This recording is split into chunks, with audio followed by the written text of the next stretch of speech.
আসসালামু আলাইকুম viewers, welcome to my Jennifer cooking house. আপনাদের জন্য আজকে নিয়ে আসলাম মিষ্টি কুমড়ার পাতা।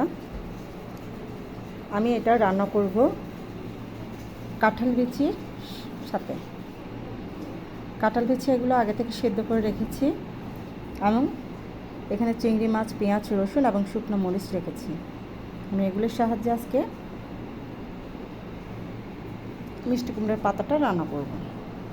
তাহলে চলুন দেখা যাক। আমি এগুলোকে ভালোভাবে কুচি করে রেখেছি, দেখতে পাচ্ছেন। এবার কুচি করলাম। আমি হাঁড়িতে পেঁয়াজ, রসুন এবং শুকনো মরিচ এগুলো দিয়ে দিচ্ছি, সাথে চিংড়ি মাছটাও দিয়ে দিচ্ছি।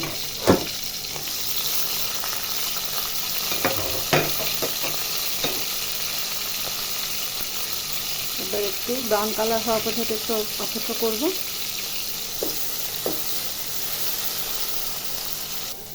আমার এগুলো ব্রাউন কালার হয়ে গেছে।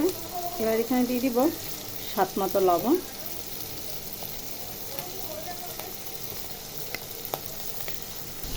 এখানে 1 চামচের মতো হলুদ গুঁড়ো দিয়ে দিচ্ছি এবং 2 চামচের মতো মরিচের গুঁড়ো দিয়ে দিব।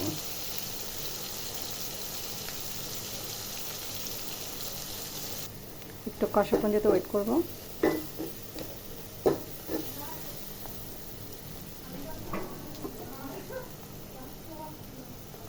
এখানে একটু অল্প পরিমাণের পানি অ্যাড করব।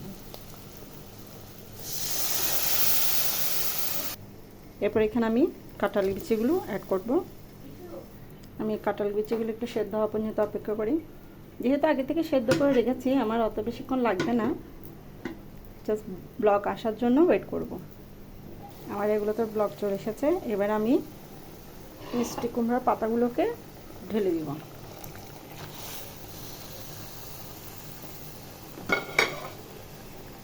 এবার একটু নাড়াচাড়া করে নিব।